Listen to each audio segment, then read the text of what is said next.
gracias por acompañarnos. En nombre del Museo Arqueológico y Centro Cultural de Orellana MACO, les damos la bienvenida a la entrevista virtual Museos por la Igualdad. El MACO, inaugurado en 2015, es una institución cultural adscrita al GAD municipal de Francisco de Orellana, que trabaja en el rescate del patrimonio arqueológico amazónico y en el fomento de espacios de encuentro y aprendizaje a través de las artes. Estamos ubicados en el Coca, el puerto amazónico más importante del Ecuador, que es la entrada a la Reserva de Biosfera Yasuní. Estamos muy felices de continuar celebrando el Mes Internacional de los Museos. Cada año, desde 1977, el Consejo Internacional de Museos ICOM organiza el 18 de mayo esta celebración, con el objetivo de recordar la importancia de los museos como espacios de enriquecimiento de culturas y como lugares donde se desarrolla la comprensión mutua. Este año, el tema es Museos por la Igualdad, diversidad e inclusión. La intención es vislumbrar lo maravilloso de la heterogeneidad y trascender los prejuicios en las exhibiciones y los relatos forjados históricamente en los museos y demás espacios sociales. La coyuntura actual nos supone el gran reto de trabajar la accesibilidad aprovechando diferentes escenarios y las nuevas tecnologías de la información. Así, hoy nos complace contar con la presencia desde España de Miguel Ángel Cabo de Villa, misionero capuchino, quien en 1984 llegó a Ecuador motivado por el trabajo del obispo Alejandro Lavaca. Trabajó en Shushufindi, Pompeya y Coca. Como parte de su labor en la misión, ha hecho varios trabajos de investigación acerca de los pueblos indígenas aislados de la Amazonía ecuatoriana, tema del cual tiene varios libros y artículos publicados.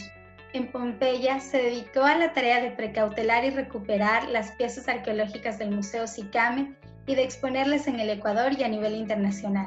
Esas piezas hoy son parte del MACO, del que Cabo de Villa es su principal mentor. También nos acompaña Álvaro Gundín, historiador, jefe de Museo y Patrimonio del MACO, quien lleva 12 años en la Amazonía ecuatoriana, vinculado a proyectos de educación bilingüe, historia, archivos y cultura. Para mí pues es importante, bueno, pues que participes en estas sesiones, ¿no? Entonces, bueno, las preguntas que hemos elaborado están en torno al tema que nos propone el ICOM, el Consejo Internacional de Museos, para el año 2020, que es los museos hacia la igualdad y la diversidad de las culturas, ¿no? Bueno, yo comenzábamos con esta pregunta. ¿Por qué o con qué objetivos pensaron al MACO desde el inicio como un complejo cultural más amplio que abarca un museo arqueológico, una biblioteca pública y un auditorio? ¿Por qué lanzarse a algo tan grande y no quedarse solo con un museo? Bueno, la razón principal, pienso yo que era lo que pensábamos entonces, es que tenía que ser una acción cultural viva. No podía ser una acción cultural mirando hacia el pasado. Yo había visto muchos museos en Ecuador, por ejemplo, el que era entonces Gran Museo del Banco Central Ecuatoriano, que era un museo con una colección arqueológica extraordinaria, que estaba siempre vacío, casi siempre vacío. Era un museo inmóvil, era un museo sin vida, a mi parecer, con unas piezas maravillosas.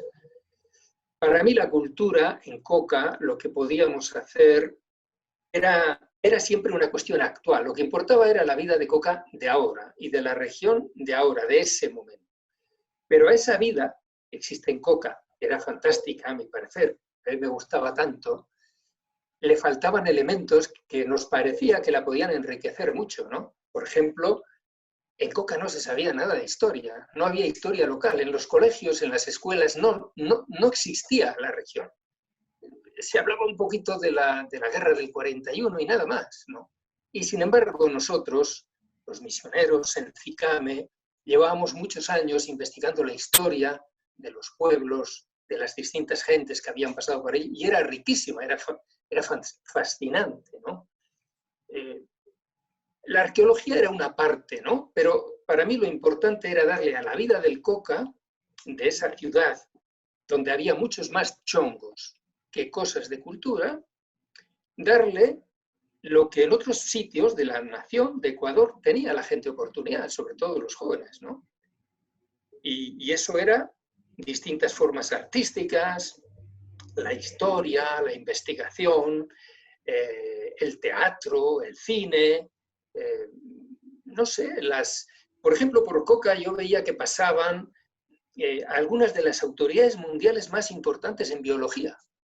Pasaban por ahí, iban a los sitios de investigación del río Tiputini. Y yo decía, ¿por qué no van a dar una conferencia aquí, ¿no? A chicos, a muchachas del Coca que les interese la biología o qué sé yo qué, ¿no? Es decir, a mí nos parecía un sitio lleno de posibilidades sin explotar. Y por otra parte hay que tener en cuenta, como digo, que los misioneros llevamos ahí desde el año 52, que habían llegado los primeros, y habían hecho, mis compañeros anteriormente a mí, desde luego, habían hecho una gran labor, ¿no?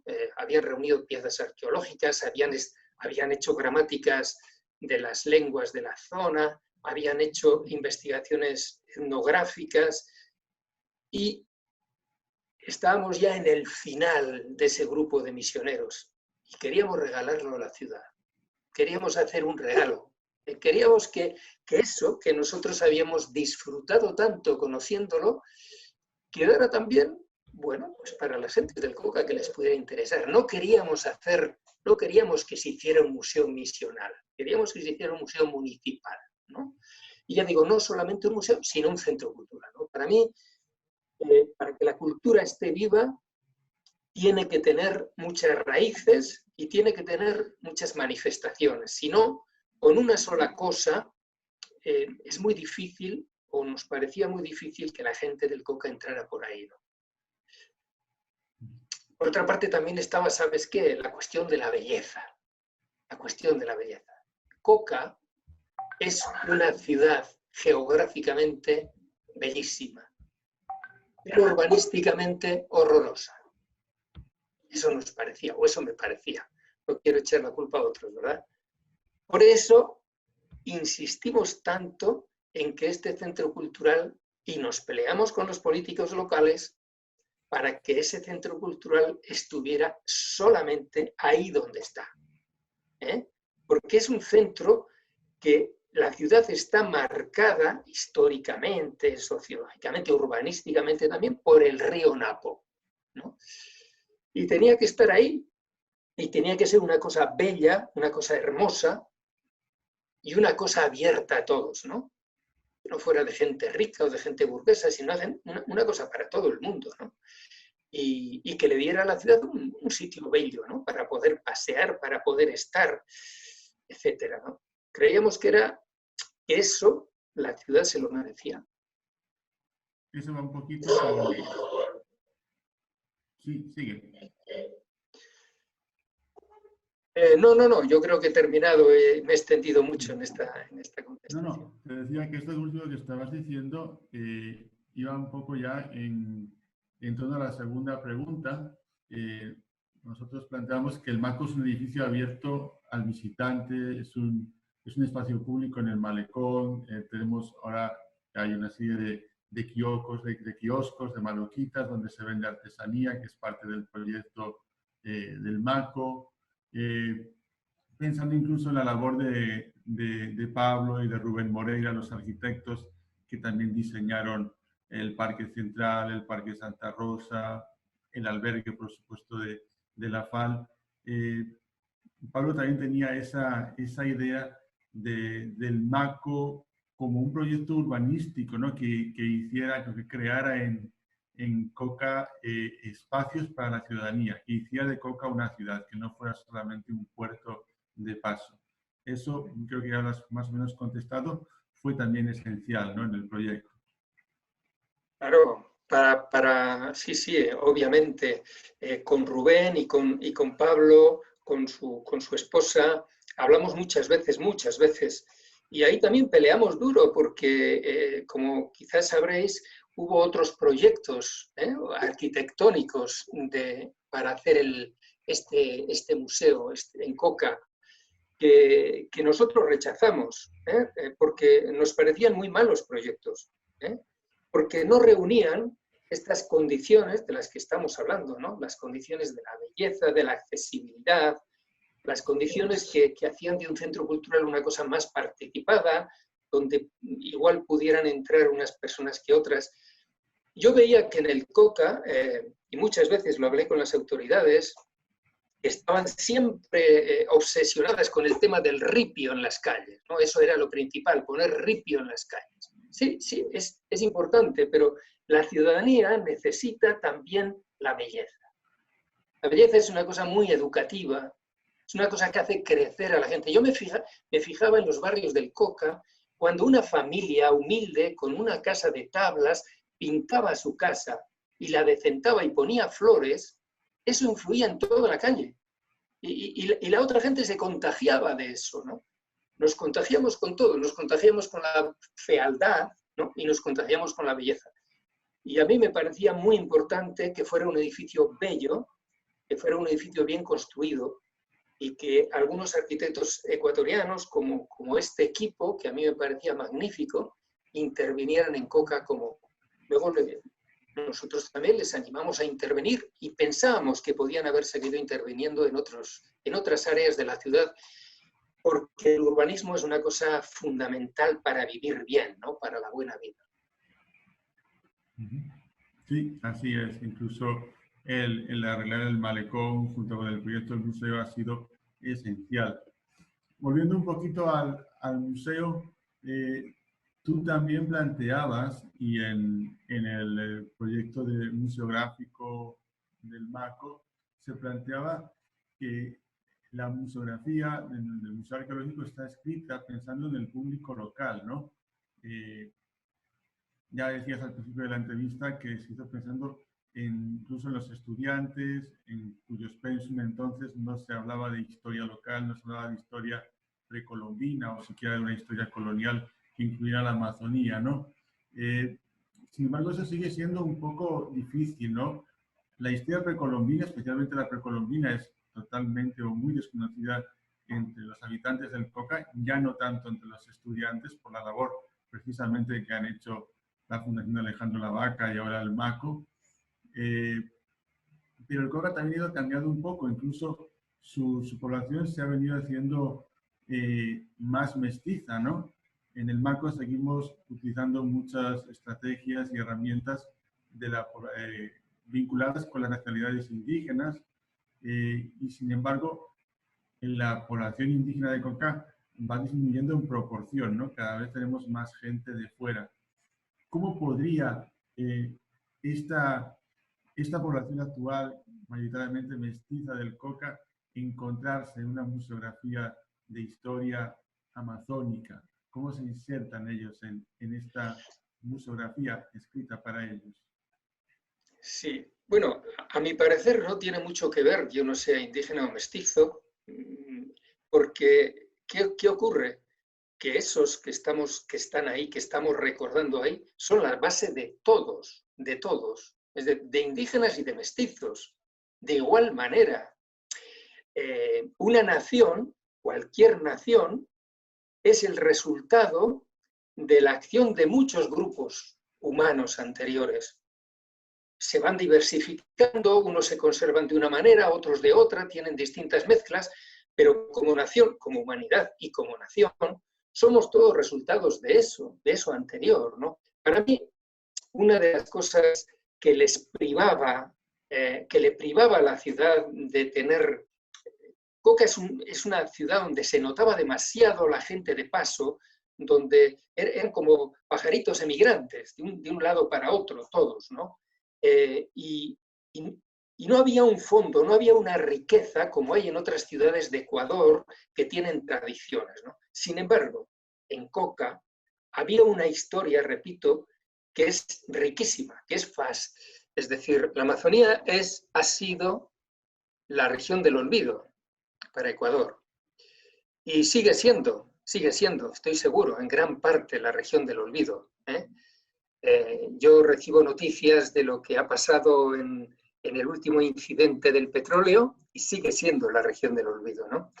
Yo creo que en COCA tiene que mantener con fuerza su su unión con otros museos ecuatorianos. Para nosotros el centro cultural tiene que estar bien coordinado con otros museos, tiene que servir de lazo de unión con distintas culturas ecuatorianas, pero siempre tiene que mirarla desde ese punto de vista, porque primero porque ha sido extraordinariamente relegado hasta ahora, ¿no? Y es desconocido no solamente para la gente del Coca, sino para la gente de Ecuador.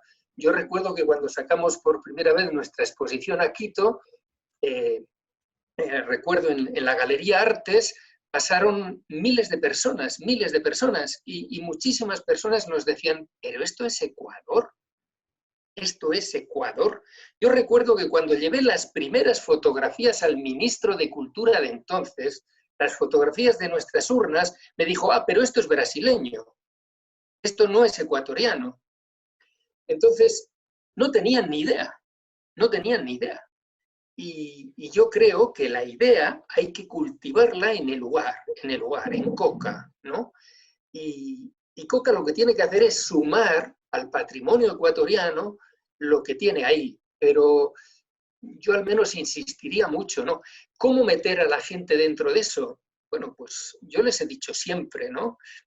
Ecuador tiene tesoros que desconoce, tiene tesoros que desconoce. Y cuando uno tiene en su casa tesoros que desconoce, ocurren dos cosas.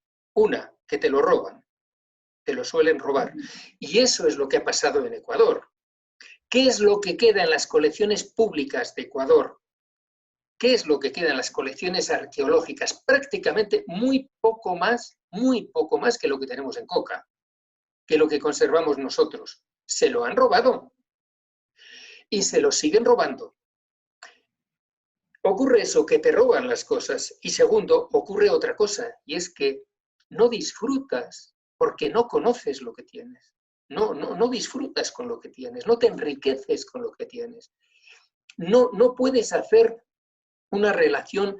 Yo, por ejemplo, decía, Coca se tiene que relacionar con Iquitos, pero sobre todo se tiene que relacionar con Manaos y con Marayó, y se tiene que relacionar con la zona amazónica, ¿no? Y con los arqueólogos que pude conversar yo, sobre todo con los arqueólogos norteamericanos que trabajan en la Amazonía y con los arqueólogos, sobre todo brasileros, ellos veían las grandes posibilidades de eso, ¿no? Ya sabes que en Ecuador se decía, Ecuador ha sido, es y será siempre región amazónica. Pero esa frase solemne justamente ha ocultado siempre la verdad, que no ha sido nunca región amazónica. Y nunca le ha parado importancia a esa región, ¿no? Y una de las razones por las que nosotros, y gente de Quito también, insistíamos en hacer ese centro es precisamente por esto, ¿no? Para recuperar belleza, riqueza, tradiciones, etcétera, y personas, ¿no? Que han sido tan ninguneadas, ¿no? Y que nos parece tan valioso para lo que es el conjunto de la riqueza nacional, ¿no? De acuerdo. Muchas gracias. Teníamos la última pregunta, que era ya una pregunta más en torno al tema específico del ICOM de este año, ¿no? ¿Qué retos considera que tiene el MACO actualmente para abordar la inclusión, la diversidad y otros temas complejos en los entornos cada vez más polarizados aquí en la sociedad? Sobre todo aquí en Coca, la planteamos en el contexto del Coca, de un Coca indígena y un Coca mestizo. Cada vez hay como más separación entre estos dos mundos. Hay todavía, nos encontramos con muchos estudiantes, por ejemplo, que vienen, que llevan en Coca, no sé, 5 o 6 años, que vienen con toda esta población flotante y que no entienden esa presencia de las nacionalidades indígenas, de los pueblos indígenas en Coca. Y entonces, ¿cómo podría trabajar el MACO en torno a esa inclusión de estos grupos sociales tan distintos? Inclusive también en el punto de vista económico, ¿no? ¿Cómo podría el MACO o cómo puede el MACO aportar a desarrollar quizás la economía local en el Coca, que es algo que también es una presión, ¿no? Mucha gente solo entiende el Mako como un potencial turístico en la ciudad. Sí, realmente es más complicado porque en cualquier sitio del mundo, por ejemplo, los museos, los teatros, bueno, es siempre algo difícil de mantener, ¿no? No es únicamente ahí, ¿no? Yo veo los grandes museos españoles, por ejemplo, que son conocidos mundialmente, por ejemplo, el Prado, ¿no? Que tiene dificultades, ¿no? O el Museo de Londres, ¿no? Tiene dificultades de mantenerse, pero tiene posibilidades económicas, tiene también posibilidades económicas si la cultura crece, si lo que se hace ahí se valora, ¿no? Si no solamente las autoridades políticas, sino también los negocios particulares, las personas realmente se dan cuenta que para que un país crezca, para que la gente sea más rica culturalmente, para que pueda producir más y mejor, para que puedan vivir más y mejor, se necesita esto. Se necesita tener un fondo histórico, se necesita tener ideas y no bulos, se necesita estar abiertos a la cultura, se necesita todo esto. Y esto, por ejemplo, se produce ahí, ¿no? A mí me parecía que una de las fórmulas que el Mako podía haber abierto, no sé si eso ahora es tan posible, porque yo hace unos años ya que no estoy por ahí, era justamente la unión del Mako con instituciones extranjeras, ¿no? Con las que hiciera acuerdos, acuerdos de investigación, acuerdos para estudiantes, que pudieran dotar de becas al Mako, de becas de investigación, etcétera, etcétera. No sé, había por ahí una serie de vías, ¿no? Después también, no creo que el Mako fundamentalmente tiene que ser, al menos desde nuestro parecer, no era tanto una cosa para los turistas, que si vienen estupendo, sino que era algo para la población local, ¿no? Cuando tú dices, Álvaro, que los mestizos se sienten muy alejados de pues, por ejemplo, de esas cosas indígenas antiguas, yo lo siento decirlo así, pero eso es pura ignorancia. Eso es pura ignorancia. Los mestizos son hijos de esos, les guste o no. Es más, esos indígenas que en el año 1100 y pico hacían esas cosas, en ese momento,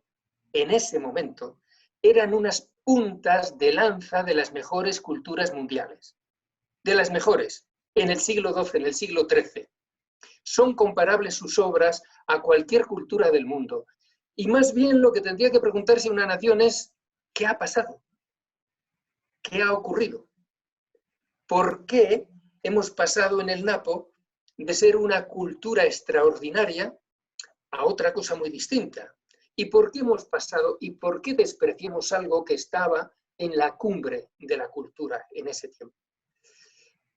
Por eso, desde mi punto de vista, a Ecuador, a todos los países, pero hablamos de Ecuador, le ocurre que cuando no valora suficientemente lo que tiene en casa, por ejemplo, yo digo, se están protegiendo en Ecuador, se protege el casco histórico de Quito, perfecto, es un casco histórico maravilloso, pero no se protege a los guaraní.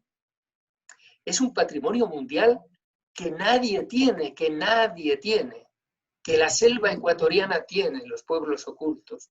Un patrimonio sin ninguna comparación de valioso con cualquier otra cosa, con un castillo o con cualquier otra cosa. Y es un tesoro que solamente tiene Ecuador y un poquito Brasil en algunas zonas, ¿no? Pero Ecuador lo tiene, ¿no? Para mí esto es lo que ocurre cuando un país no conoce primero, no valora y no cuida alguno de sus mejores secretos, ¿no? Yo creo que cuando conocemos lo podemos valorar mejor. Entonces, quizás parte del trabajo que tiene que hacer el Mako sería hacer de puente entre la población actual y estos pueblos originarios que aún tenemos en la Amazonía, y sobre todo trabajar en que la gente se reencuentre con sus orígenes, ¿no? Con de dónde venimos aquí en Ecuador, ¿no? Es algo que también venimos ya haciendo, ¿no? Que la gente, en cierto modo, recapacite, aprenda y reconozca, ¿no? Que venimos de ese desarrollo prehispánico de la Amazonía y que ahí están sus orígenes y que ahí están parte de los valores que deberían estar presentes en la cultura ecuatoriana. Claro, todos los pueblos, todas las culturas tienen que reconciliarse con su pasado. Y reconciliarse con el pasado significa conocerlo y aceptarlo. Y dentro de ese patrimonio que tenemos todos, con muchos líos, todos los pueblos del mundo, con vaivenes, con zonas altas y bajas, con zonas desarrolladas y otras no, porque al final todos somos mestizos, todos en el mundo somos mestizos. También los indígenas del Napo actuales son mestizos, los menos mestizos de todos son los guaraní, pero todos los demás somos mestizos. Pues si recuperamos cualquier pueblo del mundo, en este caso Ecuador, los pueblos de Ecuador, ¿verdad?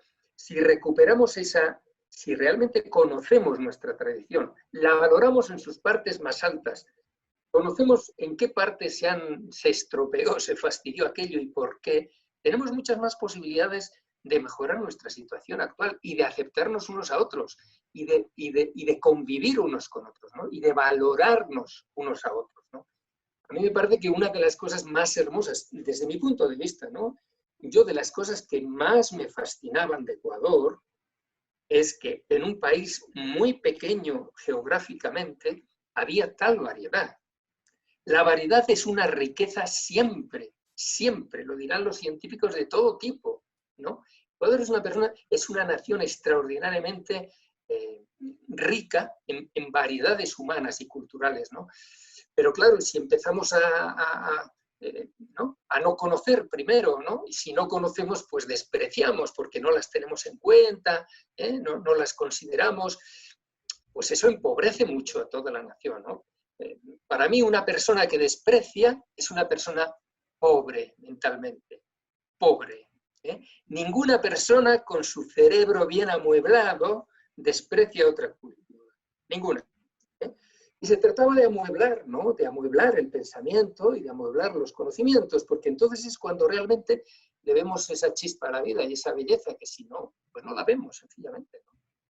Yo recuerdo que Alejandro, el obispo Alejandro, llamaba mucho la atención de los trabajadores petroleros cuando venían aquellas mujeres desnudas, guaraníes, a los campamentos, y les llamaba, cuando les hablaba en castellano, empezaban a conocer alguna palabrita en castellano, les decía, señora Buganey. Y los trabajadores petroleros se burlaban, se reían, les saltaba la risa, y les decía, ¿cómo puede llamar señora a esta Luchita? ¿No? ¿Cómo puede llamar señora a esto? Pero el que tenía razón era Alejandro. El que tenía razón era Alejandro. Aquel hombre era capaz de ver el señorío, era capaz de ver la belleza humana y el valor humano de aquella mujer, ¿no? Y esto ocurre siempre, ¿no? El que es capaz de ver otra cosa, de ver más allí de las apariencias, es el que realmente descubre los tesoros de su propia nación.